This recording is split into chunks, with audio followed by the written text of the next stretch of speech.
સુકાઈ ગયેલ તુલસી દૂર કરશે ગરીબી. બસ કરી નાખો આ નાનકડું કામ.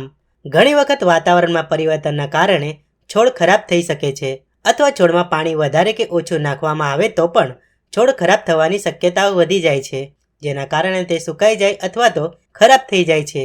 તેથી તેની શાખાઓ અને પાંદડાઓ કમજોર થઈ જાય છે. ઘર આંગણે લાગેલી તુલસીમાં પણ આવું જ કંઈક જોવા મળે છે. ઘણા લોકો એવું માને છે કે તુલસી સુકાઈ જવું અપશુકનની નિશાની છે, પણ ઘણા જ્યોતિષવેદો આ વાતથી અસહમત છે. તેમનું એવું માનવું છે કે સુકાઈ ગયેલ તુલસીમાં પણ દિવ્યતાના સંપૂર્ણ ગુણ સમાયેલા હોય છે. ચાલો જાણીએ કે સુકાઈ ગયેલ તુલસી કેવી રીતે બદલી નાખે છે લોકોનું ભાગ્ય. 1. જ્યોતિષીઓના મતે સુકાઈ ગયેલ તુલસીના પાંદડા લાલ કપડામાં બાંધીને ધનની જગ્યા પર રાખવું ઉત્તમ હોય છે. માં લક્ષ્મીની કૃપા ત્યાં બની રહે છે. સુકાઈ ગયેલ તુલસીના પાંદડાની સુગંધ તમારા ઘરમાં સુખ અને સમૃદ્ધિના સંચારને વધારી નાખે છે.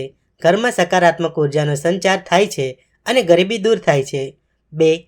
જો તમારા ઘરમાં બાલગોપાલની સ્થાપના કરવામાં આવેલ છે તો રોજ સવારે જળમાં તુલસીના સૂકા પાંદડા નાખીને તેમની પ્રતિમાને સ્નાન કરાવો. એમ કહેવાય છે કે આવું કરવાથી શુભ પરિણામ મળે છે. 3. ભગવાન વિષ્ણુને પણ તુલસીના પાંદડા ખૂબ જ પ્રિય છે. તમે કોઈ મિષ્ટાન કે પ્રસાદમાં મિક્સ કરીને ભગવાનને તેનો ભોગ લગાવી શકો છો.